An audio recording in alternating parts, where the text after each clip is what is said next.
or lunacy, or perhaps even odder.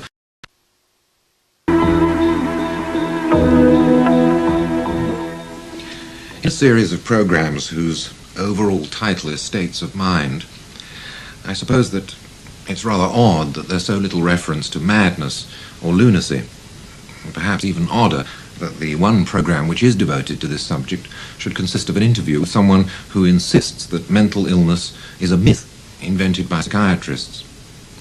Well, ever since the 1960s, Thomas Szasz, who's the professor of psychiatry at the State University of New York, has been at the center of an angry controversy, which is the result of his claim that there's no such thing as mental illness, and that the medical profession has appropriated the concept of madness and has thereby given itself a license, in the name of humanity, to imprison and treat people whose behavior seems either inconvenient or revolting.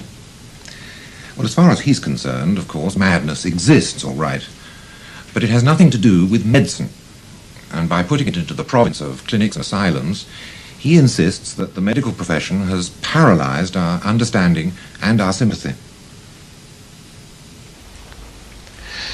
It's unfortunate, perhaps, but when someone coins a vivid slogan, they often become associated with it. Your name is associated with the idea that mental illness is a myth. I wonder if you'd like to start by saying exactly what you mean by the myth of mental illness and how this myth has arisen and assumed the control of our lives that it has.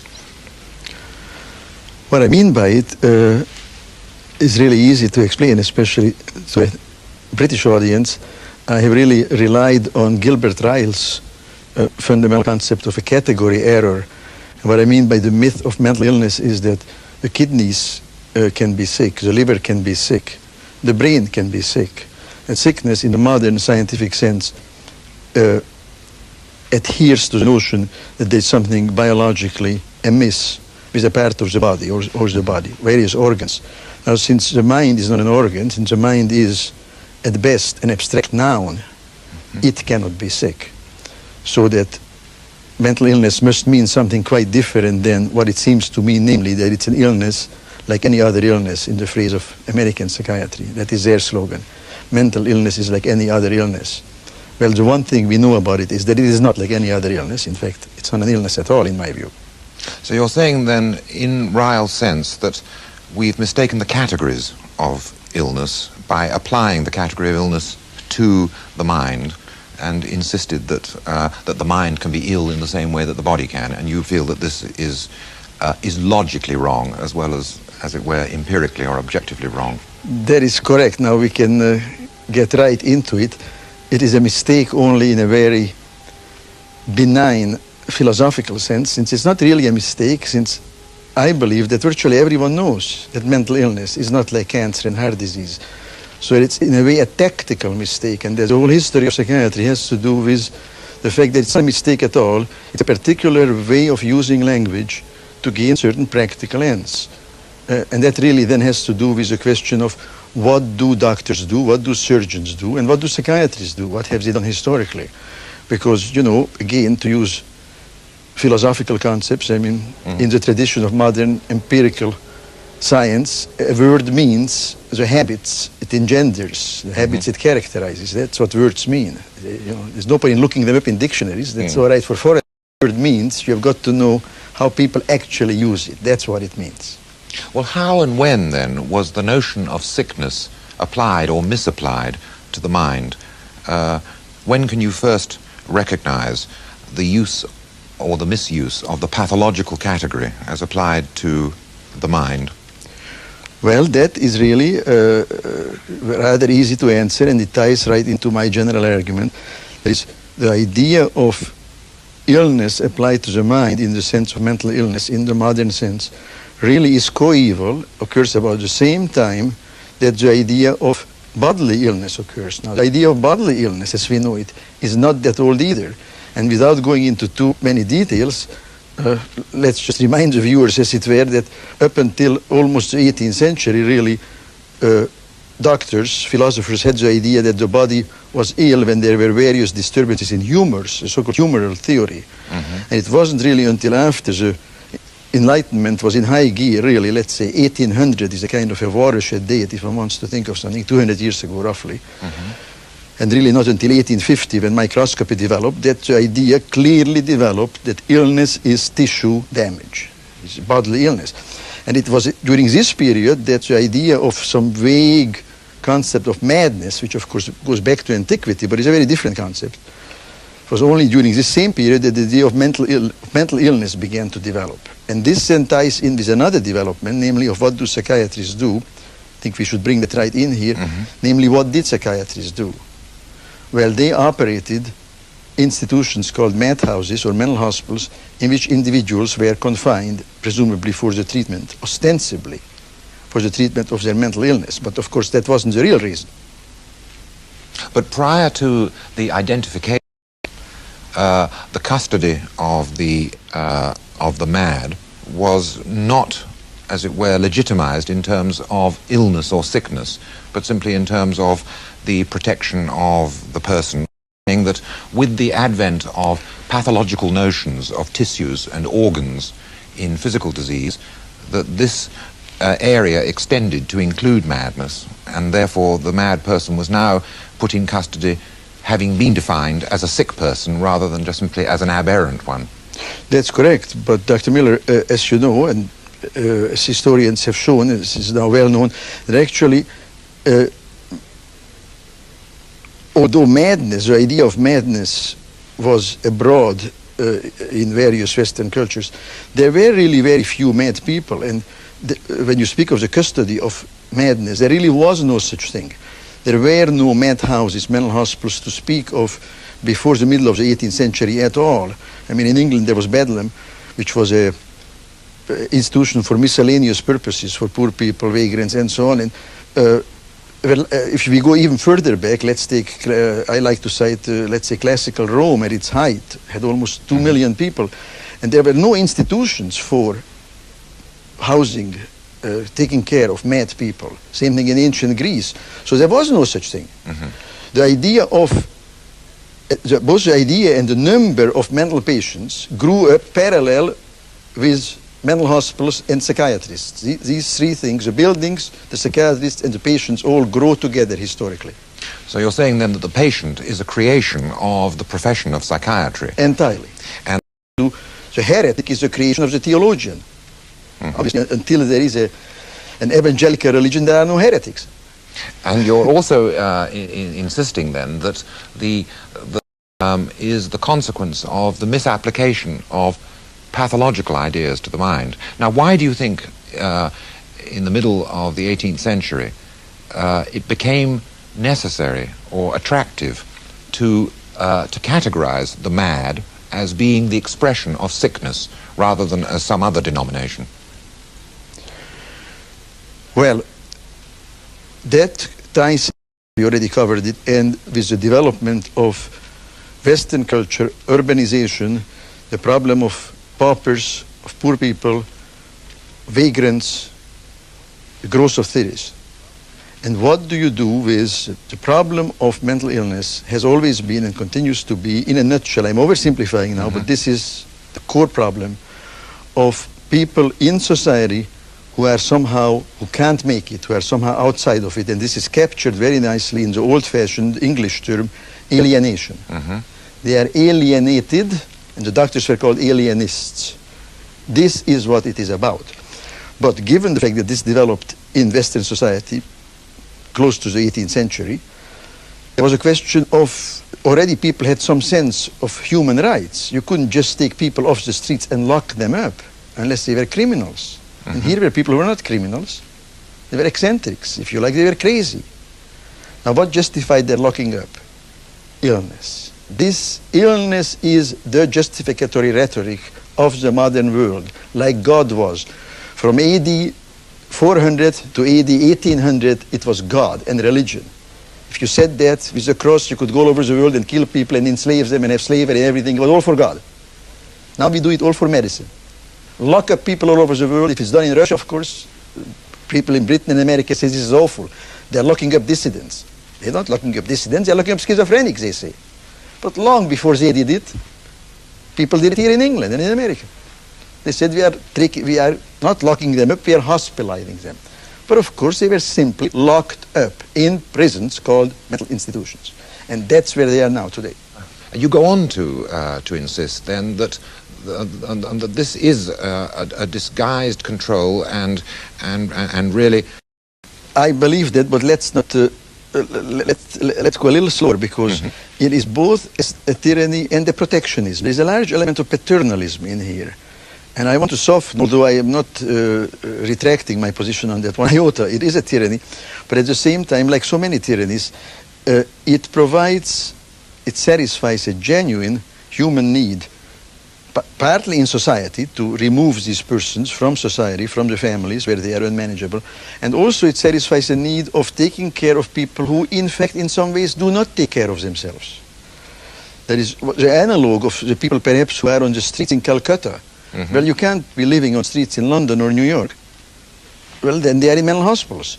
And many of these people don't have any other place, and they really don't mind being there.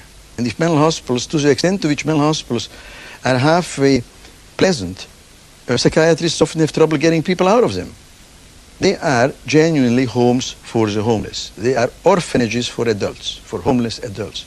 But it's medicalized, and that is the reason why they are economically ruinous and conceptually unmanageable in our society. Because everybody's looking for an illness, but there is no illness. But is it merely because it's economically unviable that you regard the medicalization of madness as objectionable, or do you think that there's some more fundamental ethical reason for removing the medical from the domain of the insane? Both of those, and let me say something about the objections which I have to this medicalization and to really what psychiatrists have done and continue to do. And again, without distorting it, perhaps caricaturizing it a little bit, I would like to describe what psychiatrists do in the following way. That is, after all, let me first say what the ordinary person would think, and correctly would think. What does the doctor do? Well, what does a surgeon do? Well, a surgeon operates. That is just like a violinist plays the violin, an architect designs building, a surgeon operates. And a physician, a gynecologist, an internist makes diagnoses and makes recommendations and gives medicines. Now, what does a psychiatrist do? Psychiatrist does really basically historically two things. He takes innocent people and deprives them of liberty. That's called civil commitment. Now, ostensibly, this is done to take care of their mental illness. But in fact, this is what he does. Takes people who are innocent of any law breaking. I'm now talking very much in the tradition of British and American law. People may be depressed, unhappy, whatever. That's not illegal. And these people get locked up. At the same time, the second thing which a psychiatrist does is that he goes to court typically and pleads and claims that people who are murderers, often mass murderers, like the Yorkshire Ripper, they are innocent. So he locks up the innocent and frees the guilty. This is what they do. This is the core function of psychiatry. And since psychiatry has become so overawed, it is precisely the absurdity of this function which gives it its power. Well, if I can take the legal case, first of all, and offer an objection, wouldn't it be true to say that until the abolition of capital punishment, at least, the psychiatrist was not, in fact, proving the innocence of the mass murderer or the murderer or whatever, but he was, in fact, exercising a humane function in at least offering some sort of mitigating maneuver, because at least it saved these wretches from the gallows. That in that sense, the psychiatrist was in fact exercising a humane function and not simply inflicting a medical category on someone in fact who ought to have been punished. He was softening the violence of a very vindictive law. That is, you know too much. Of course, that is the history of it, and that's absolutely right. That is the way it happened. And that, by the way, is one of the reasons why psychiatry has acquired the mantle, and there are similar analogs to that today with respect to abortion laws, for example. Before abortion became legal, the one way to get an abortion was to go to a psychiatrist and be declared in need of an abortion. What I used to call bootlegging humanism. Of course, this is what happened, and this is a humanistic enterprise. But ideas have consequences. Look what the psychiatrists did. Why didn't the psychiatrists, if they objected to capital punishment, why didn't the British Psychiatric Association and the American Psychiatric Association lobby en masse against capital punishment instead of lying about mental diseases? Because in fact what they did was very much what some Swedish and Swiss and Spanish embassies did in Budapest, in Hungary, to save Jews. They said these are not Hungarian Jews, they're Spaniards and Swedes. Well, what a joke. Well, anything is permissible to be saved from Auschwitz. But to then, if after the war these people would in fact have been confused with Swedes, that would have been quite a confusion. But now psychiatrists insist that these people are ill. The psychiatrists who I presume testify for the Yorkshire Ripper genuinely believe that the Yorkshire Ripper kills women because he has a disease like cancer. So this is how metaphors become real. This is why I think that psychiatry is very much like a religion. It's one thing to talk about Jews as Christ killers, as some kind of metaphor, and to believe actually that Jews are killing Christ because he's still alive in the ceremony of the Mass. Well, so this becomes a very, very live issue. Psychiatrists believe that mental illness is just as real as that table. Well, let us concede that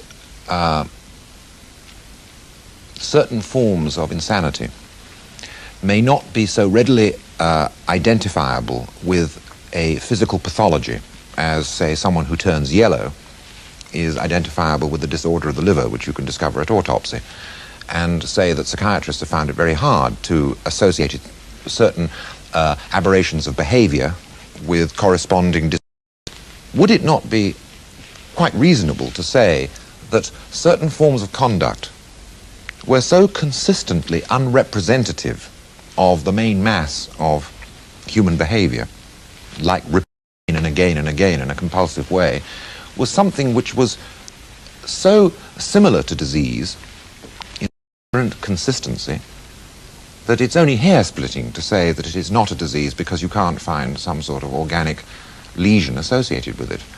The fact that someone does violence and does it in a way that no one else wants to or does is enough, in fact, to justify calling it a disorder, and indeed an illness.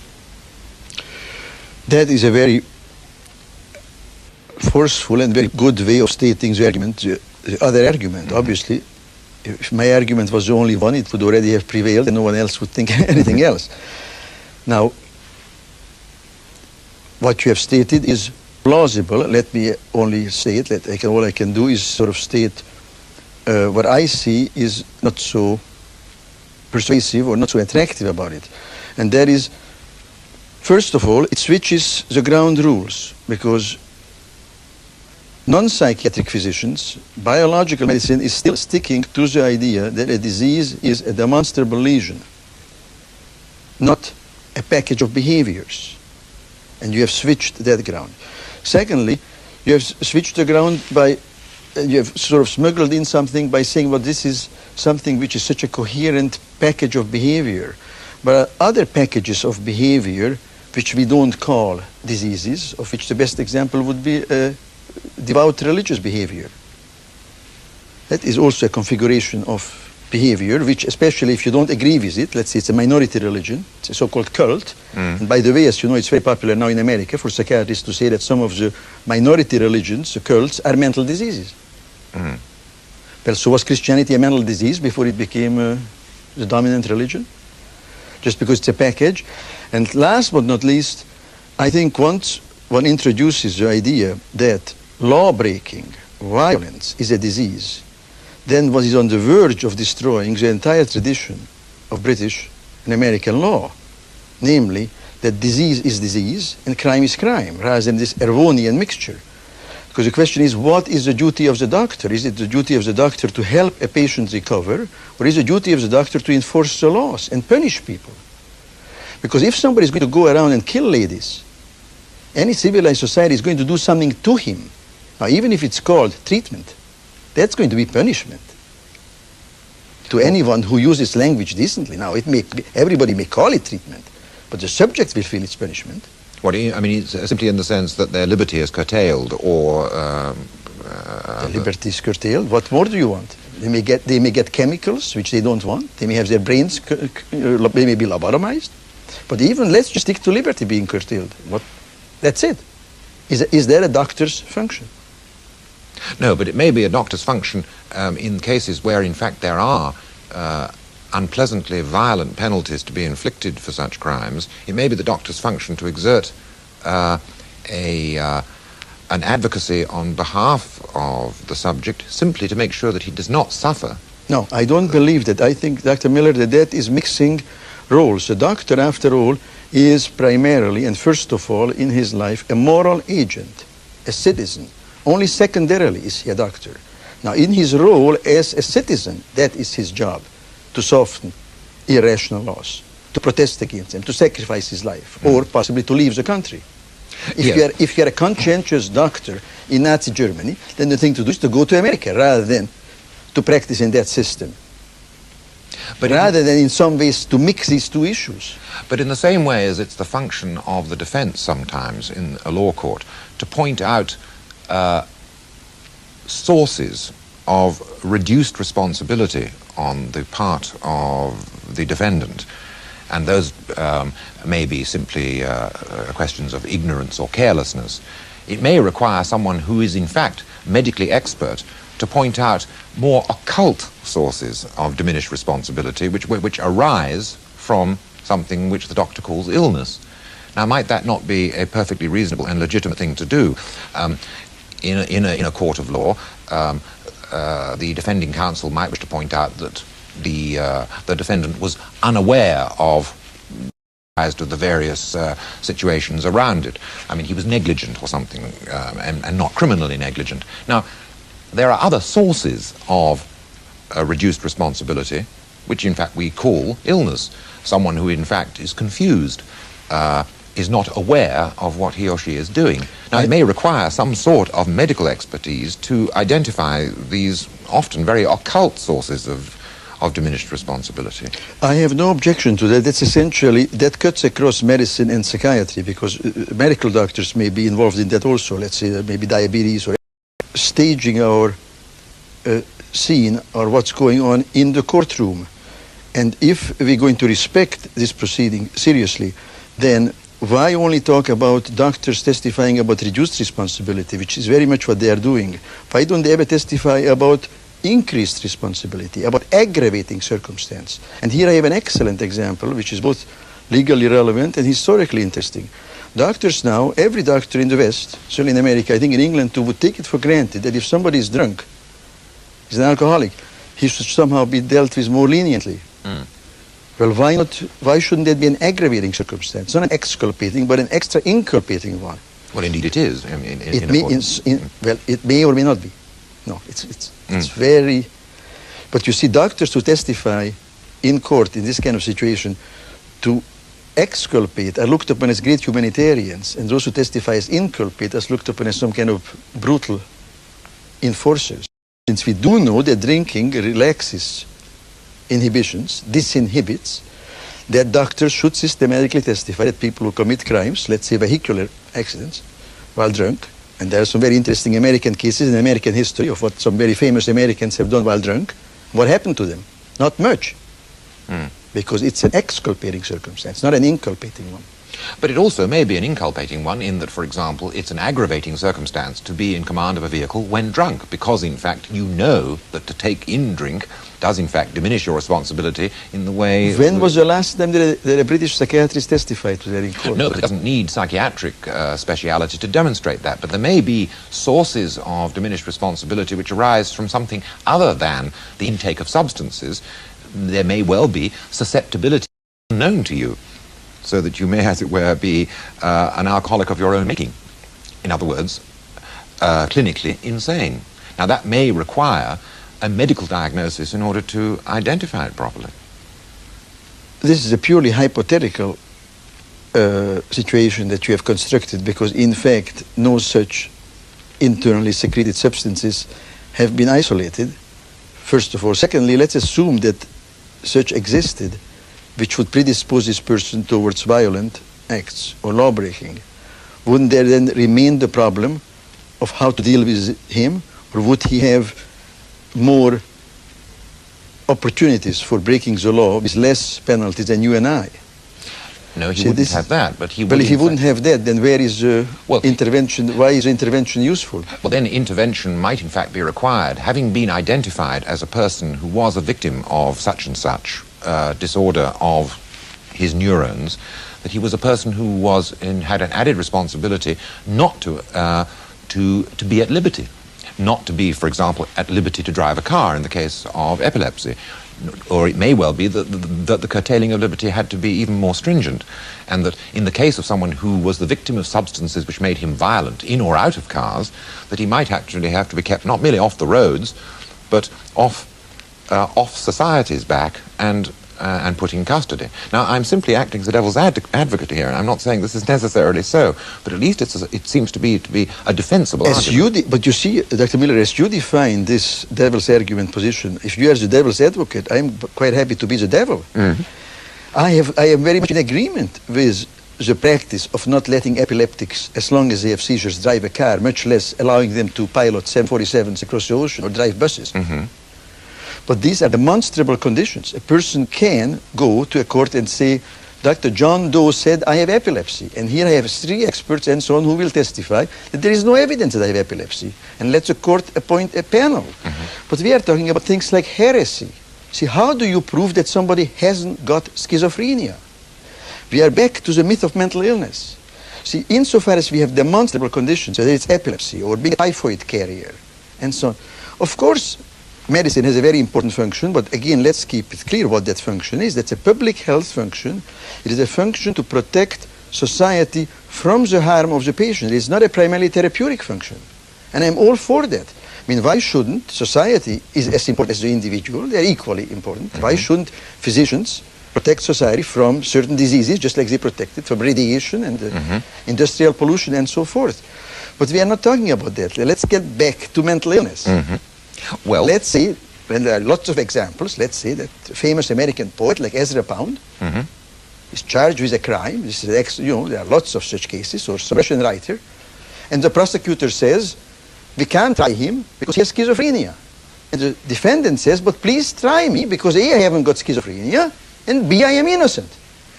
This is the real situation we are talking about. Well, you seem to hinge much of your argument on the existence of some objectively identifiable lesion in order for something to qualify as a disease. And as you say, something, if someone has jaundice and nausea and pale stools and so forth, we expect to find disorders in the liver. But let's go back to the days before the association between findings at autopsy in the liver had been shown to have an association with the cluster of symptoms with which patients presented in hospital. Now, you wouldn't want to say that before the liver had been identified as the source of the illness, that patients with jaundice, nausea, and so forth were not in fact sick. Of course. Well, in exactly the same way, might it not be the case that certain consistencies of aberrant conduct and thought were illnesses, even though it was impossible at this particular point in time to find a lesion either at autopsy or else with more sophisticated... Well, let's pursue that, Dr. Miller. Let's assume that there is the case that certain identifiable patterns of behavior, which many psychiatrists now call schizophrenia, is indeed a very subtle disease of the nervous system. This is, I think, what one could call this, in very precise English. This would not be a proven disease, this would be a putative disease. Yes. All right? Let's assume that schizophrenia is such a putative disease. The question, as I indicated earlier, is what are the consequences of this?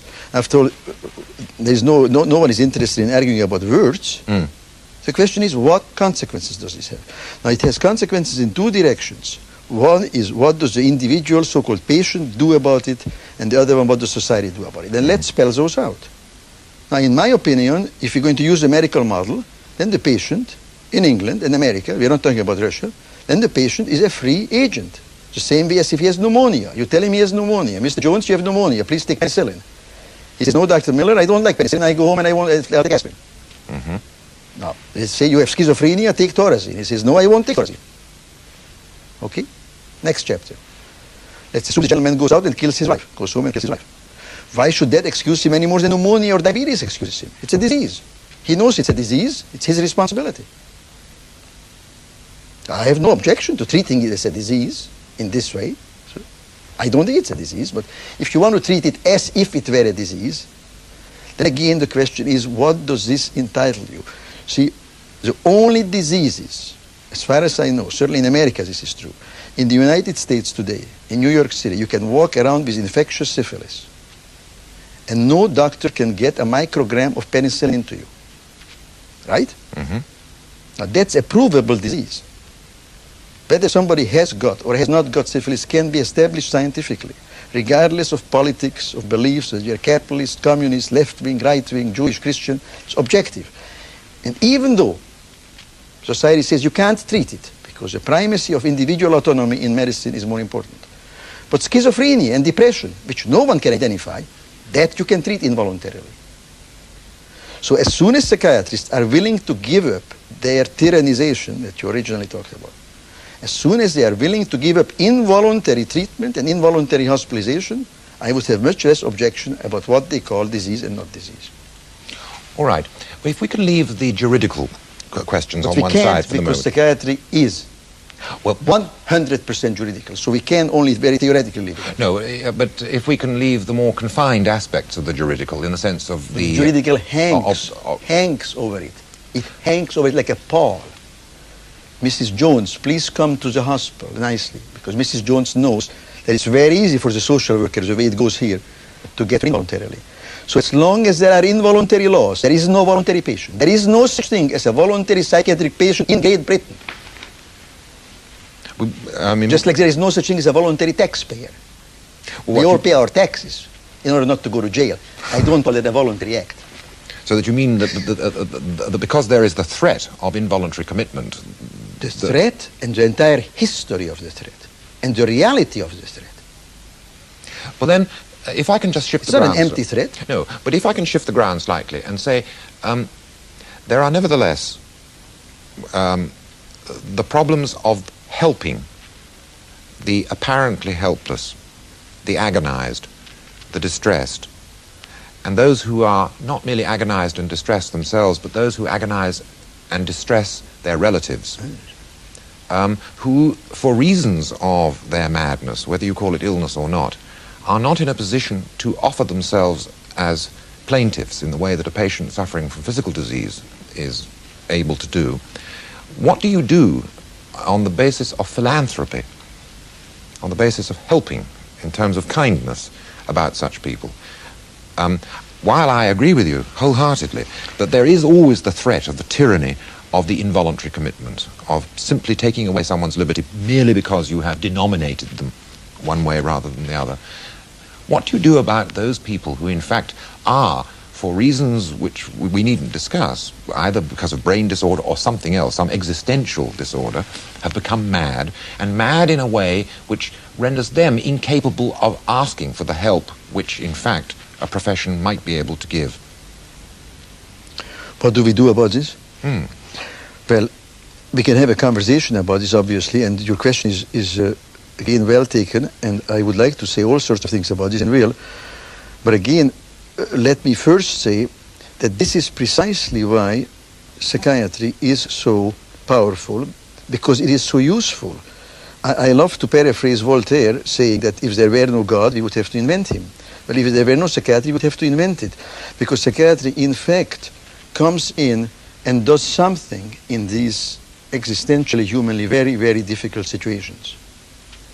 Now, whether it is as good a thing as we could possibly do or not is debatable. Obviously, many people think it's the best we can do, and in some situations, it may be the best thing we can do. Now, in some ways, we have to break down the kind of phenomenon which you described, because, first of all, you emphasized the helplessness, the inability of the patient to act as their own agent seeking help. Now, if we really take that seriously, you see, that is not that does not characterize the whole panoply of the situation. But that is certainly one part of the group that you're talking about. To the extent to which people behave that way, there is no great problem and there is no great conflict between my views and those of traditional, ordinary, regular psychiatrists. Because these persons then should be treated more or less on the model of someone who has been hit by a taxi and is unconscious.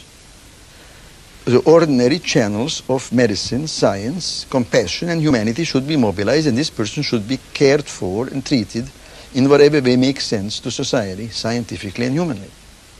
There's no great problem. No, I see that. But Dr. Miller, you know very well that this is a minute problem, because what happens very often is, and there are such people, is that although they are helpless in many ways and don't seek help, the one thing they seem to want to know and want to do is to get out of a mental hospital as soon as they are taken there. That's why they are locked, so that the people can't walk out. So although they don't quite know what to do with themselves, they do know they don't want psychiatry. Now, but this is not really a representative sample. Let's take, I love to take, so that we can be a little more concrete, some literary examples of these cases. Why is this so distressing? Who is a typical mental patient? Lady Macbeth. Now, what's wrong with her? And finally, the Macbeths make it to the top, and her illness has a characteristic that upsets her husband. He can't have a good time because she's so depressed. Well, this is a very difficult problem, but why is she so depressed? As a doctor, that's 400 years ago, the doctor knows why she's depressed, because she's guilty. It's a moral problem. The doctor says this is not a medical problem. But precisely what the doctor in Macbeth says is not a medical problem is what doctors now say is a medical problem. So this is a jurisdictional question. Now, if you want to make it a medical problem, it is indeed possible to do things to Lady Macbeth so that Mr. Macbeth feels better. I don't think this is good. Now, but this is, honest people can have an honest disagreement about this. Now, psychiatrists say, but after Lady Macbeth gets electric shock, so she'll be grateful that she got the electric shock. Now, that doesn't prove anything, of course, morally or empirically. Well, this is medicalization of morality. That's what we are talking about. So then, in that case, what do you feel ought to be the repertoire of what's on offer to those people who are, in fact, exhibiting either very florid and peculiar and distressing mental symptoms or mental, well, let's not, perhaps it's begging the question to say mental symptoms, but florid disorders of behavior, florid disorders of thought, which are distressing either to them or to their relatives? I would, first of all, I would have to separate those two categories radically. Those are two entirely different populations, sort of like what do you do with people with pneumonia and with people with cancer of the breast? Well, they have to go through separate doors into different buildings, as it were. Now, people who upset other people, as far as I am concerned, in this way, schizophrenia, depression, the patient, as it were, there is a person who is disturbed, the relative. And it's for them to decide what they want to do. The upsetting person should be left alone as long as they do not break the law. Primum non nocere. First of all, do no harm. I think it is medically, morally incorrect to take some action against this person without his consent.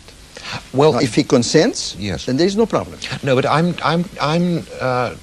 trying to indicate a type of patient who is not simply obstreperous. He's not causing distress to his relatives because he makes their life distressing. Give me an example. Well, I'm talking about the transformation of a personality in such a way that the relatives, the parents, the siblings say, not, please cure my brother, sister, or father because they are making our life appalling, but please cure them because... People never say that. No, but I'm paraphrasing what they would say. But please restore to us the person whom we love.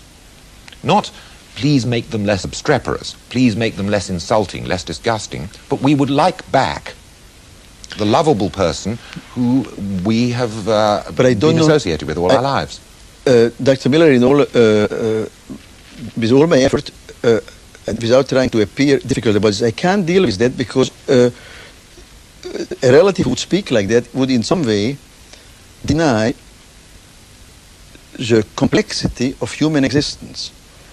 How about Jekyll and Hyde? Again, I would, since you haven't given a more concrete example, let's take a concrete example. Here was a nice young woman wonderful daughter, and she gets to be 15, 16, she stops eating. She's anorexia nervosa. And the family says, give us back this wonderful, girl who was such a nice girl. And, she ate, everything was all right with her. Now she doesn't eat. Yes, well, indeed. Well, I mean, but isn't that a perfectly legitimate and reasonable request? No, it's not. Because it denies all the reasons why this young woman doesn't eat, which from her point of view are just as good as why somebody in Ireland doesn't eat, because he is a political hunger striker. Oh, no, but there is surely a fundamental distinction there, in that there may well be reasons why the patient suffering from anorexia nervosa is in fact deliberately abstaining from food, in a metaphorical sense, similar to the way in which the prisoner in the H block is abstaining from food. He's trying to get some sort of deal. But at least in the case of the H block, the conditions which would satisfy the calling off of the strike are clearly known. They're on the table. Surely what in fact is distinctive about the anorexic patient is that even if in fact it could be demonstrated that this was a strike on behalf of some sort of settlement that they were trying to obtain, it's almost impossible for anyone other than an expert, perhaps a medical expert, to elucidate and find out what the deal is. What deal would in fact get them to call off the strike? Not so. Excuse me for being so direct. This is a very nice dichotomy in a way, because in the case of the Irish hunger strikers, nothing about their motivation and their goal structure is repressed. Our society can tolerate perfectly well that a Gandhi or an Irish hunger striker, who he is and why he starves himself and what he wants. But our society collectively denies that there are people, generally young people, who during adolescence have only one overriding goal, and that is not to grow up. That we can't tolerate. We call it schizophrenia. That's too painful. And secondly, we can't tolerate that there are some young women who can't tolerate the idea of becoming women, because they think women are second-class citizens, which of course they are destined to bear children, which they may not want to do, and so forth. So in effect, the deal that these young women want is of course not a political deal. It's a more subtle existence. They rebel existentially and biologically, and we are not therefore prepared to hear it, much less to meet their demands. But nevertheless, what you have is a situation, so as regards the family, a painful and apparently eventually leading to a fatal outcome of the loss. But it's not a fatal outcome. Well, it may be a fatal outcome. No. Now, look, you are in the language, you are in the word business. When you talk about the fatal outcome, it sounds like cancer. What we are talking about is a young woman who prefers suicide to growing up as a woman. Now, in 1400, she might have been called a saint. There were lots of people who preferred dying for God or something than living. Well, that would presumably... This is suicide. Now, so this raises the whole question of suicide. Our society denies the legitimacy of suicide. Well, it's mental illness. Well, it may... I'm not advocating suicide. No, but it may not go as far as denying the legitimacy of it, but one can understand relatives who, in fact, would prefer it not to take place and say, please... do something to persuade our daughter not to kill herself. But relatives may also prefer somebody, for a nice young Jewish boy, not to convert to Catholicism, or marry a Catholic girl, or get a divorce. Now we are talking about what people in a family would prefer one of their members not to do. That's not a disease. Let's take concrete examples. Let's assume that somebody's father is an Orthodox rabbi, and the son comes home and wants to only have ham sandwich for lunch. All right, well, I'll accept instead that. Instead of anorexia nervosa. Is that a disease too? Well, in that case, to whom do they go in order to... That's their problem. I am just trying to bring order to this psychiatric chaos. I don't have an answer for life's problems. I only know stupid answers when I see them. Yes, I certainly recognize that. But then, in that case, let us put ourselves in the position of the unfortunate complainer, whether it is a relative or the patient himself or herself. To whom do they turn? Now, you say it's not your problem. Whose problem is it? And to whom should they turn? Let me give a more respectful answer, is it clear? To whom a person turns in a life problem as distinct to a technical problem. You see, I think it's a terribly intellectually crippling proposition to mix technical problems with life problems. That is, if somebody has pneumococcal pneumonia he should turn to somebody who is an expert on treating pneumococcal pneumonia with the appropriate chemicals to which it responds. Whereas if somebody has a problem, let's say, like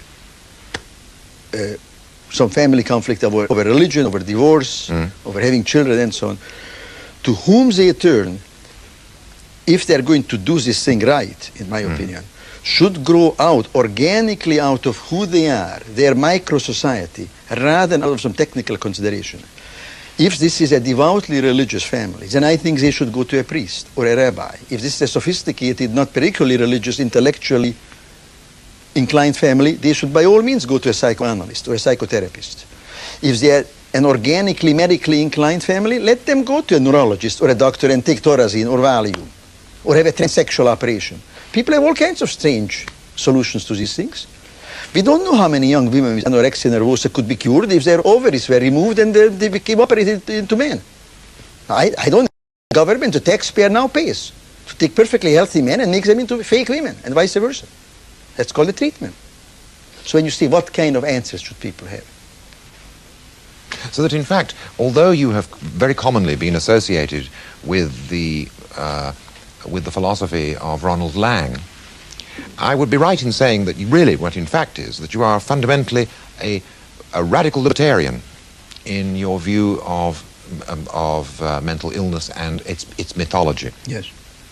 And your belief then is that whoever finds themselves distressed should seek relief for their distress in some ethical source rather than in some medical one. Or some technical one, yes. I mean, just as a side comment on so-called anti-psychiatry and Lang-IFA, the most obvious difference between us is that, like I had claimed that there is no schizophrenia, they say on the one hand there is no schizophrenia, on the other hand they offer a system of treatment, of management for it that they claim is superior to other managements, which I think is ludicrous.